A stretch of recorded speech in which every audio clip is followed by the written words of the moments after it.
मेरा नाम श्यामलाल भाटिया है। बाहर पंजारा की तरफ से नालागढ़ को जा रही है। पंजारा की तरफ से पैदल 8-10 लोगों की गिनती थी, जिनके पास तकरीबन हथियार मौजूद थे। उन्होंने हथियार उठाए हुए थे, जिनमें मैं 2 लड़कों को पहचानता हूं, जिनमें से एक लड़के का नाम अजय राणा है, अजय राजपूत है, और दूसरे का नाम राहुल कश्यप है, जो कि पलासड़ा निवासी हैं। एक किराने की दुकान करता है, दूसरा शेव कटिंग का काम करता है। उन लोगों को हम पहचानते थे, लेकिन उनके हाथों में भी गंडासे उन्होंने उठाए हुए थे, जिससे उन्होंने जो तीसरा लड़का, जिसे वो विक्की नाम से संबोधित कर रहे थे, जिसे मैं बिल्कुल नहीं पहचानता, ना मेरी फैमिली में से कोई पहचानता है। इसी तरह बाकी 8-10 लोग उनके साथ और भी थे, जिन्हें हम बिल्कुल पहचानते नहीं हैं। मुझे अभी तक भी ये बात समझ नहीं आ रही है कि हमें उन्होंने किस रूप में टारगेट किया और क्यों किया। लेकिन जब ध्यान से ये बात को सोचा गया, विचारा गया कि आखिरकार वो लोग हमारे ऊपर अटैक करने आए तो क्यों आए, फिर मेरी समझ में एक बात आई है कि मैंने अपनी बेटी की शादी रखी हुई है, जो कि नवंबर महीने में है। तो कुछ दिन पहले कई लड़के, ये 2 लड़के भी साथ में ही थे, हमारे यहाँ खाना खाने आए थे। इन्होंने अंदर टेबल बुक करा के खाना खाया था। तो मैंने जनरली इनसे एक सलाह ली कि आप लोग जहाँ के हो, हमारी थोड़ी जान पहचान के हो, हमारी मदद के रूप में हमारे साथ शादी में थोड़ा सहयोग करना।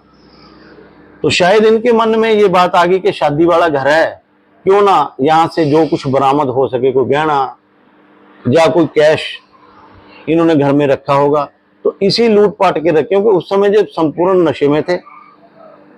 और वो जो लड़का है जिसे ये विक्की नाम से संबोधित कर रहे थे, वो तो हैवी ड्रिंक की हुई थी उसने, बहुत ही ज्यादा ड्रिंक तो इन्होंने सभी ने की हुई थी। मुझे तो यहाँ तक यकीन है कि इन्होंने चिट्टे का सेवन भी किया हुआ था। और ये माफिया कोई बड़ा माफिया है, नशा तस्कर है। प्रदेश में जो आजकल एक नशे की मुहिम फैली हुई है, उनमें इनका बड़ा एक योगदान है। क्योंकि ये जो लड़का है, इसकी गाड़ी के पीछे 11 नंबर है, शायद HP 11।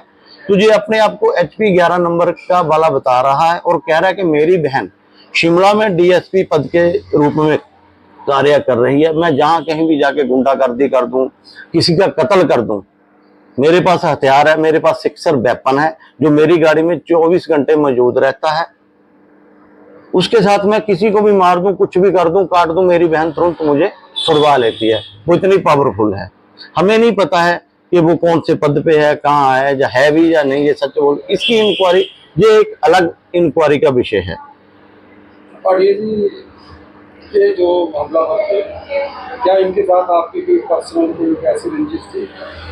सर, मैंने आपको पहले भी एक बात कही है कि इनमें 2 जो लड़के हैं, जिन्हें मैं बाई फेस जानता हूं, वो मेरे होटल में अक्सर खाना वगैरह खाते हैं।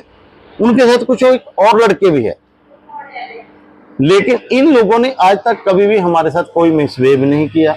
खाने का जितना बिल प्रॉपर हुआ वो हमें मिला है, कोई किसी प्रकार की कुछ नहीं हो। खाली अब इनके मन में यही एक बात बैठ गई है, क्योंकि ये लोग नशे के आदी है। नशे के आदी होने के नाते इन लोगों को, जैसे अभी घर वाले भी इतना कितना का पैसा देते किसी को, जैसे ही इनके पास पैसे की कमी आती है, जैसे चोरी कचारी लूट सूट करते हैं, तो उसी लूट के इरादे से मेरे घर में इन्होंने 1 बार नहीं, 2 बार नहीं, 3 बार हमला किया। पहली 2 बार में काफी संख्या में थे, तीसरी बार वो अननोन पर्सन, जिसे विक्की नाम से संबोधित कर रहे हैं, वो अननोन पर्सन अकेला ही काफी देर गाली गलौज करता रहा, मेरे गेट तक भी आया, लेकिन हमने अंत में गेट बंद करके अपनी जान बचाई। जिस वक्त हमला हुआ उस वक्त आपके परिवार